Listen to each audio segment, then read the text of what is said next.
What's up, y'all? This is Dropping Bars Inside the Mind edition. And today we are taking a look inside the mind of the legendary Machel Montano. Here are Machel Montano's 6 rules for success. Key to success is hard work. You gotta work hard. Nothing's gonna come easy. You're gonna be challenged, and you have to see yourself through the challenges. You have to know that every time you get to one goal or get through one goal, you have to set another. You have to keep climbing, and every time you feel like it's too hard, you must know that you're getting high up the mountain. The steeper up the mountains, the harder the climb. You just have to keep going. Well, to protect is to perceive that there's an attack, and I believe in either love or fear, and love is complete, fear is void of love, I think when you know what you are, you want to share it, because it's complete and it's ever abundant, full, and pouring out. So that's how I think. A lot of people are afraid to embrace change because they hold on to things, and a lot of people know it's love and they just let it go. So it's just an idea of what you think. People want to stay pure. It's like you have Republicans, Democrats. Some wants to reach across, some want to stay the same. It's all how you view life. And I learned, this was how I gain success. This was my challenge I was faced with at 11 years old. Do I sing R&B? And how I figured it out was by sharing my music and sharing my music with hip hop and pop and dance and sharing with different artists, and it's worked for me. So I keep moving in that direction. Yeah. We have been diligently working behind the scenes, to transcend rivalry, to kind of find a way to come together, to find a way to make peace, because we thought it was important as an important example for the rest of the industry, but it was also important for us. I mean, where soca music is today and where we go in, we're trying to create something on a level that will touch people globally. We're trying to share our culture, we're trying to share ourselves. And I feel the highest part of ourselves that we could share is our love. Our love for who we are, for self, our love for people. When we put out soca music, it's really to see people happy and having a good time and expressing love. So when Bunji and I and Fian and Che got together, and Che is my manager, Fian is Bunji's manager, we sat down months upon months talking about, the coming together and what would happen. And as Bunji and I said, it don't necessarily have to be about a song. We weren't trying to come together to do a song or come together to do a show. We were trying to come together for real. And I said to him, even if it was us going into a community and trying to do an anti-crime drive or trying to do something where we'll help, less fortunate kids, we'll do that. If the music ever happened to come, so be it. We will do it. We weren't trying to force the music, but when the song came on the table, I think it immediately spoke that this was the song that we had to collaborate on. What I have to do, I had to sit down and face that.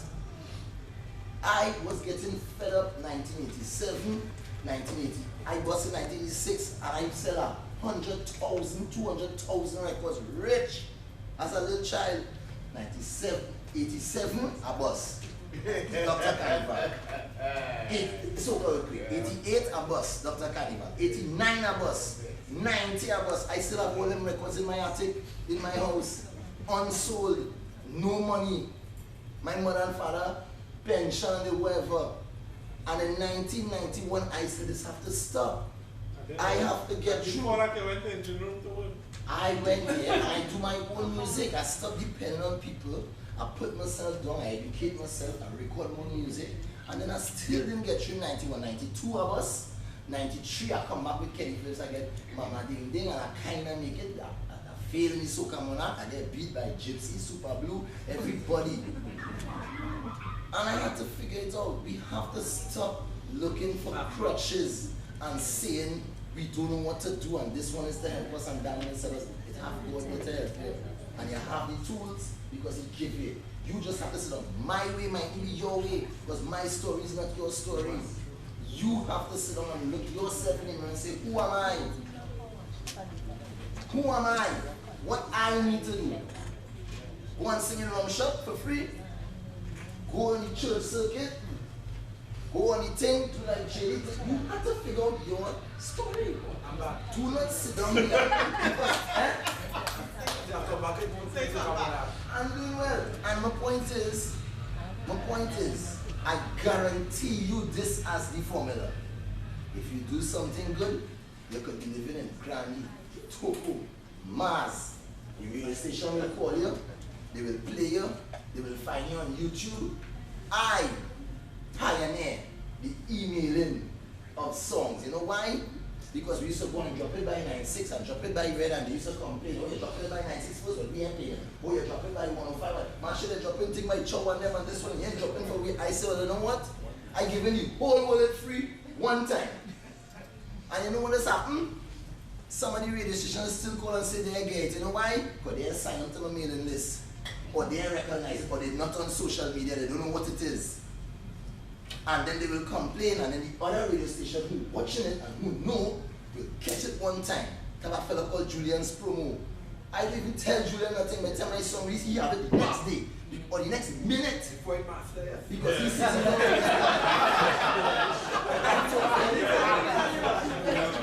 I want to tell someone for creating this because nothing else do on this, and yes, this needs to be said and these things need to be said, but we'll live on the reality here. And the best thing you could do to yourself is be real. To thy own self, be true. What is the truth? As a small man, nobody knew me. I had to work on my image. I had to work harder than Machel. I had to go and sleep in front of the radio station. I had to beg for extra appointment from the young lady there to go on the radio. Then me coming good with that girl who really did the and let me ask her where the radio station interview is, where the TV is. And I had to be there. And when I go there, I had to look good. I had to talk properly. I had to be about something.